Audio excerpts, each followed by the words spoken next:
Buenos días a todos y antes que nada pedir disculpas por no poder asistir debido a motivos laborales de última hora que me han hecho estar fuera de Euskadi en estos días.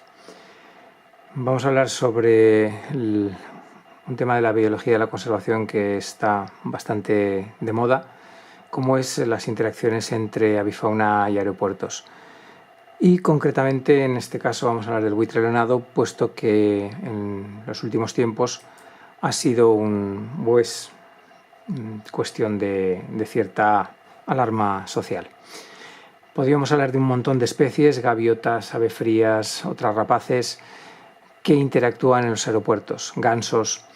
La fauna acude a los aeropuertos principalmente por dos motivos: en busca de refugio, por ser lugares más o menos tranquilos a pesar de estar los aviones, o por cuestiones alimenticias, en busca de alimento.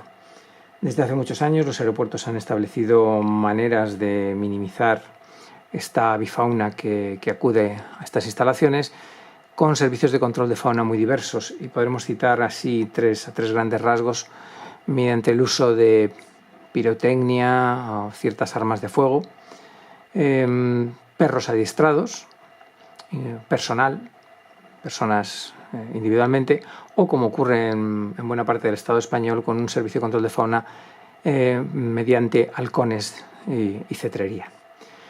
Desde el año 2008 se crea, un poquito antes en Europa, la Agencia Europea de Seguridad Aérea y en todo el Estado la Agencia Española de Seguridad Aérea. Todos los incidentes de cualquier tipo que ocurran en un vuelo, desde que el avión, antes de despegar hasta que aterriza, se reflejan en una serie de partes de diarios. Entonces, toda esta clase de incidentes se clasifican luego por apartados que permiten reportar y hacer estadísticas y ciertos informes para evaluar los riesgos de las diferentes operaciones. Dentro de todos estos riesgos están el tema de los impactos o avistamientos con avifauna. Por tanto, lo que se llama el Sistema de Notificación de Sucesos, SNS, obliga a todas las compañías a tener este registro y a comunicarlo a las autoridades. Desde el año 2010, el aeropuerto de Loiu expresa su preocupación por el aumento del número de buitres leonados que se están viendo o que se están notificando en las operaciones de aterrizaje y despegue de los aviones. Y desde ese momento se empiezan a establecer, ya habíamos dicho que este año se ha creado una alarma social que en mi opinión es injustificada, al haber chocado sendos buitres con dos aviones de Vueling, uno al aterrizar y otro al despegar, en mayo y en julio. Y más recientemente, prácticamente antes de ayer, otro avión de Nostrum que venía de Vigo notificó que casi están a punto de colisionar con otro buitre. Como decía, aquí tenemos dos ejemplos de dos colisiones. La de la izquierda es en Barajas, un buitre leonado contra el ala de un avión de Iberia, y el de la derecha es un buitre negro en Palma de Mallorca contra el morro o el radomo de un avión de Lufthansa procedente de Múnich. Aquí podéis ver un poco el tamaño de un buitre leonado con respecto a un Airbus 330. Esto es en un despegue en las inmediaciones de Tres Cantos, al poco de despegar de Barajas. Como he dicho, desde esa preocupación que existía en el año 2010, se empiezan a establecer una serie de hipótesis de cuáles serían las razones por las que los buitres aparecen tanto por el aeropuerto de Loiu. Una es porque hay más buitres, la población ha aumentado. En ese momento había un vertedero, el vertedero Igorre, que está a 18 kilómetros, donde se habían registrado, como podéis ver en la fotografía, un número importante de buitres leonados. O también la propia disponibilidad de carroñas en las inmediaciones del propio aeropuerto. Desde ya esos años, incluso atrás, se venía recopilando una base de datos con cierta metodología, y la propuesta fue la de analizar esos datos de alguna manera para ver si estas hipótesis podrían encajar dentro de los de los resultados que estas bases de datos se podrían inferir. Aparte de eso, nosotros conseguimos los datos de estadísticas de vuelos mensuales de todos estos años y rehicimos esa base de datos y desarrollamos un modelo generalizado lineal con una función link binomial negativa en la que teníamos una variable, digamos, dependiente, que es el número de avistamientos de buitres o notificaciones, como lo queramos llamar, en el aeropuerto, pero teniendo en cuenta las operaciones. Evidentemente, si hay pocos vuelos, esperamos que haya menos avistamientos. Si hay más vuelos, más avistamientos, ¿no? Y también teniendo en cuenta dos variables. En ese momento estábamos hablando del vertedero Igorre, que casualmente se clausuró en diciembre de 2013. Hasta 2013 estaba abierto, a partir de 2013 estuvo cerrado. Y el ciclo reproductor del buitre leonado. El ciclo reproductor del buitre leonado lo establecimos en 4 fases importantes: el pollo pequeño, el pollo ya más crecido, cuando ya los padres no necesitan estar todo el rato con él, el periodo de dependencia, que es cuando deja el nido y empieza hasta el mes de septiembre, y ya el principio de la siguiente temporada de nidificación. Como podemos ver en la distribución mensual de los avistamientos, una gran mayoría de ellos se producían entre abril y septiembre. Podemos hacer la suma, que está cerca casi del 70% de los avistamientos se producían en esos 6 meses, que coinciden con los meses, aparte de mejores temperaturas, de más calor y de menos precipitaciones, especialmente en lo que es el País Vasco. Y en cuanto a la distribución diaria, también vemos que entre las 11:30 de la mañana y las 3 de la tarde es cuando hay una mayor concentración de notificaciones.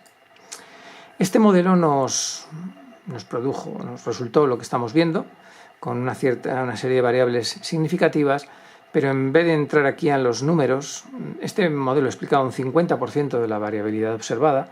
Lo vamos a ver un poco mejor en los gráficos que vienen a continuación.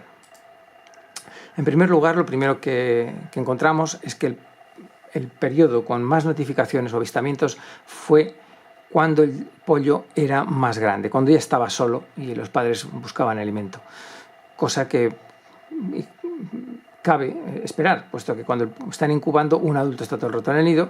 Cuando el pollo es pequeño, un adulto está todo el rato cuidando al pollo, con lo cual la mitad de la población estaría, digamos, quieta, que cuando el pollo está solo, que los 2 adultos tienen que buscar alimento. Estas diferencias fueron altamente significativas. Por otro lado, a la izquierda tenemos cuando el vertedero estuvo abierto y cuando el vertedero estuvo clausurado. Abierto significa que se vertían residuos sólidos urbanos. Cuando el vertedero estuvo abierto hubo menos avistamientos de buitres en el aeropuerto, y cuando el vertedero se clausuró, estos aumentaron. Lo que vemos a la derecha es un poco lo mismo que estábamos viendo en la diapositiva anterior. Y la interacción entre el vertedero y el periodo reproductor no fue significativa. Sin embargo, la tendencia era similar. Con el vertedero abierto o cerrado, el número de avistamientos presentaba la misma tendencia que durante el ciclo reproductor de los buitres. Una de las preguntas que nos surgieron a raíz de ver los datos es cómo se producen los avistamientos de buitres. En un aeropuerto hay una serie de personal muy amplio: personal de la torre de control, señaleros, el personal del Finger, pilotos, servicio de control de fauna propiamente dicho, que está perfectamente entrenado. Entonces, lo que sí teníamos de cada avistamiento es la trazabilidad de quién era el primero en comunicar. Si era el piloto, era el piloto. Entonces el piloto lo había visto mientras se aproximaba. Si es alguien que es un señalero, lo ha visto en la pista. O si lo ha visto el control de fauna, lo ha escuchado a través de la radio de la torre de control. Entonces separamos los datos en función de si eran pilotos o era lo que digamos servicio de control de fauna, donde agrupábamos a todo ese otro tipo de personal. Y sorprendentemente, los buitres dependen de una serie de factores ambientales y biológicos. Los biológicos ya los hemos discutido, y los ambientales, temperatura, precipitación y vientos, que ayudan a sus desplazamientos. Como decía, separamos las notificaciones de los pilotos del resto, o del servicio de control de fauna. Y lo que podemos ver es que a la izquierda los pilotos y a la derecha el servicio de control de fauna, ambos tenían la misma tendencia observándose que el máximo se producía en el periodo del pollo ya grande, ¿no? Con lo cual, tanto pilotos como servicio de control de fauna veían más buitres cuando había que verlos, cuando se estaban viendo. No había una diferencia. Sin embargo, cuando analizamos lo que veían los pilotos, vemos que hay una tendencia en la estabilización hasta 2016 de los avistamientos. No sabemos muy bien qué es lo que pasa en 2015 porque hay ese bajón, pero sí que los avistamientos no aumentaban a medida que pasaba el tiempo. O sea que los pilotos a partir de 2016 más o menos seguían viendo lo mismo, a pesar de que el número de operaciones del aeropuerto de Bilbao se incrementaba de alguna manera. Sin embargo, cuando los que notificaban eran la torre de control o el servicio de control de fauna, el incremento era constante y marcado. Y después de 2016, de hecho, ha sido incluso mayor durante 2017 este número de avistamientos. Con lo cual había una diferente tendencia entre unos y otros a la hora de notificar. Como veis aquí el aeropuerto, estas son las áreas de especial interés para las aves necrófagas. El aeropuerto está situado en una zona libre, digamos, o las zonas de protección para la alimentación también de aves necrófagas está fuera de cualquier zona de alimentación. Las colonias, como todos sabéis, están situadas hacia el suroeste, sur y sureste, mientras que en las comunidades, en Cantabria sobre todo, hay colonias al oeste y digamos que en Guipúzcoa también hay colonias al oeste, pero más alejadas, ¿no? Pero todos los buitres que nosotros estábamos viendo pasar pasaban hacia el norte-noroeste, a la zona de Urdaibai. Como conclusiones del estudio, se ve claramente, como he dicho, que la presencia está influenciada por el ciclo reproductor de los buitres. En contra de lo que se pensaba, el vertedero no hacía que hubiera más buitres, sino que los tenía, digamos, atados, evitaba que se desplazaran más allá. Y que, aún explicando una gran variabilidad observada, el 50% del modelo que habíamos desarrollado, había otros factores, otras variables que no hemos estudiado y que pueden estar influyendo en el tema de los avistamientos. En este sentido es lo que estaba comentando en las diapositivas anteriores, con las áreas de alimentación o prioritarias de aves necrófagas, que los buitres tienden a ir mucho a la zona de Urdaibai, Guernica, Bermeo, donde estamos observando buitres bajando a comer con cierta regularidad. Entonces podría ser que los buitres estén pasando simplemente porque en esa zona hay comida, no en gran cantidad en cuanto al número de buitres, pero sí como para aprovechar dichos recursos. Vuelvo a insistir en lo que estaba comentando, el servicio de control de fauna mira cada vez más al cielo, entonces ve más. Entonces habría que analizar con cuidado estos datos porque en los foros, en las discusiones generales, cuanto más tengo tiempo para observar y más observo, más probabilidades tengo de ver. Mientras que la realidad es que las cosas se pudieran estar manteniendo en el tema de los pilotos. Y básicamente estas han sido las conclusiones del trabajo. Nosotros seguimos trabajando en ver a dónde van los buitres y en qué cantidad a otras zonas que implican sobrevolar el aeropuerto.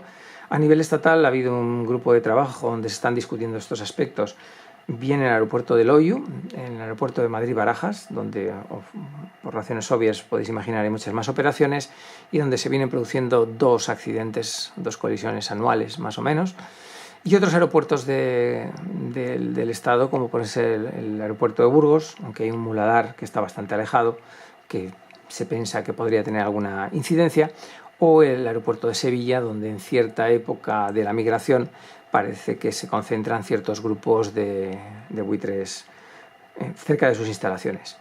No me queda más que agradecer a mi coautor de este trabajo, a Fernando, por haber mantenido esta base de datos dentro de lo que cabe de la mejor manera posible y que ha permitido hacer este estudio. Y por supuesto agradecer a mi amigo Luis Macarrascal por ayudarnos a enfocar el estudio del análisis de datos y por todos los aportes que constantemente está haciendo. Muchas gracias a todos y estoy disponible para cualquier pregunta que queráis hacerme por correo electrónico. Muchas gracias.